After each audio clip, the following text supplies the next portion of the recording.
Yo, haha, magnificent. What is good, YouTube? It's your boy Magnificent coming back with a quick sneaker review. Today, I got the Jordan 7 Flint behind me, but hopefully, it's not the last Jordan 7 to be on the Magnificent channel. This is the first Jordan 7 to be on the Magnificent channel. It's the first design by Tinker Hatfield that did not feature Nike Air on the shoe, and it didn't feature the air bubble that we've seen on the Jordan 3, 4, 5, and 6. Now, before we get in the shoe, there's only two shoes, only two Jordan 7s that I would hope to see. One being the Jordan 7 Citrus and one being the Jordan 7 Batones. I'm hoping that those two re-release at some point because those are the only two colorways that I really wanted in the Jordan 7 lineup, because everything else, the Bordeaux, the Olympics, what was another one? Of course, you got the Flints and the Cardinals. Look, keep them. Just give me the Batones and the Citrus, and we're good to go. But that said and done, let's get straight in the shoe real quick, because this, I expect to be a quick release. Quite frankly, review.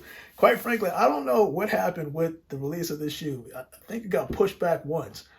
And it seems like the interest in this shoe kind of went down. But of course, you already know what time it is. You got your regular Jordan box here, and this is a personal pair, size 13. If I can find a tag somewhere on here, here you go.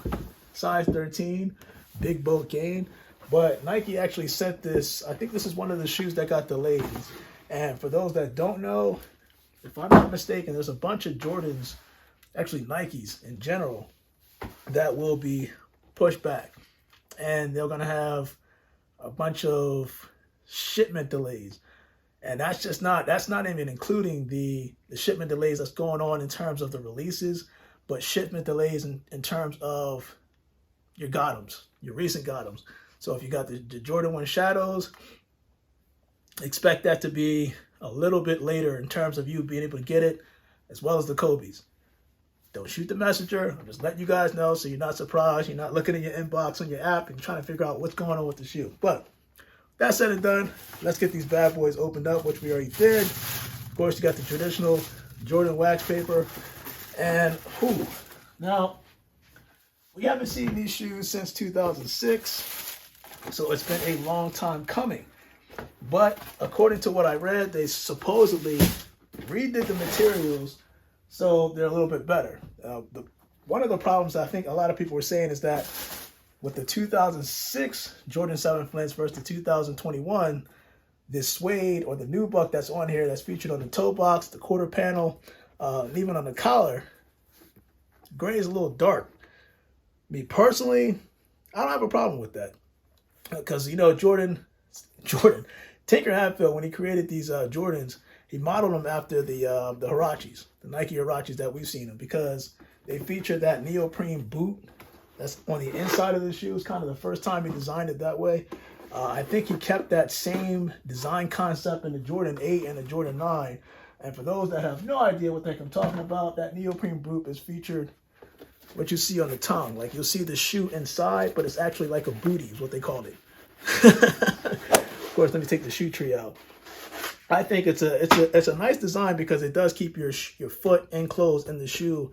And of course, Jordan must have liked the design because he had it featured in two other series. But in the Jordan 7 series, that neoprene boot that sits as part of the tongue, and it actually just kind of like the whole thing in the shoe itself.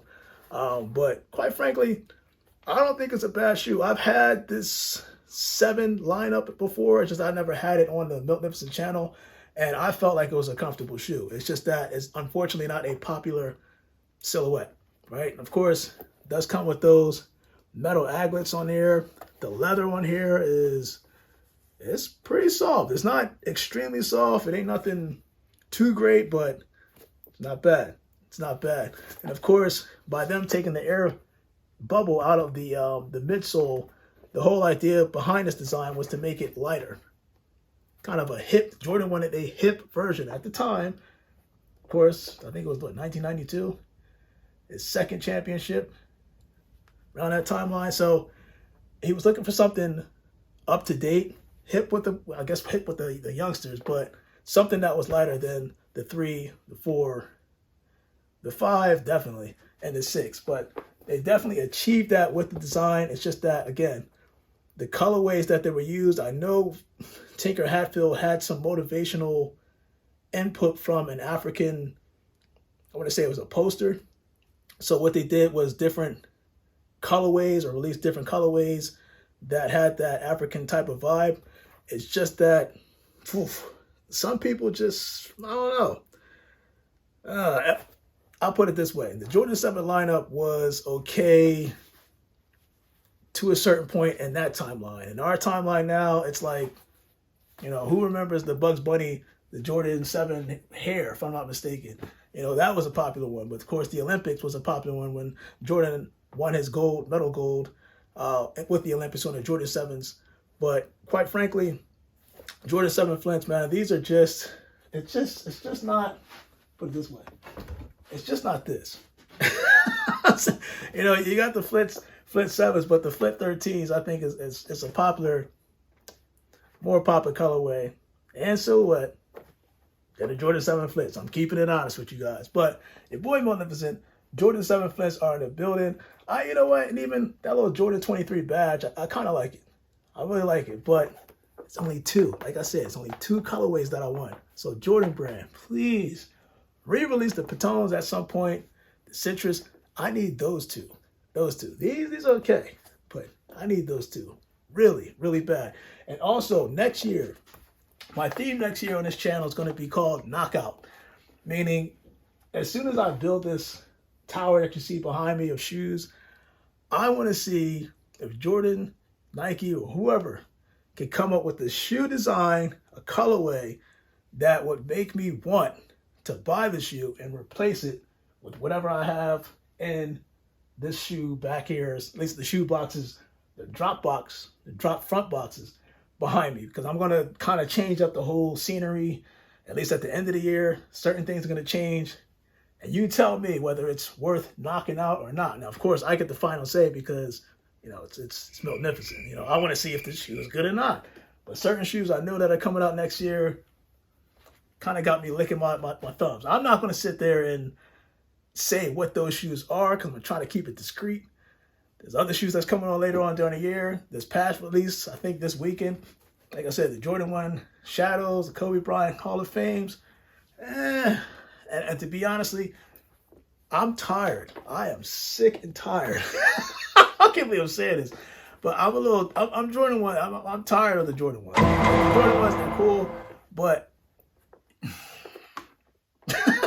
how many Jordan 1s have you seen so far? But anyway, I'm getting off topic with the Jordan 7 Flints. But anyway, it was 100%. I'm going to do the on feet for these Jordan 7 Flints. But before I do, I gotta handle some business. You know what I'm saying? I don't know if anybody remember these, but my kid's been talking some smack lately, so I figure I gotta teach him a little lesson. I am out, and you guys put water in here. Stay blessed.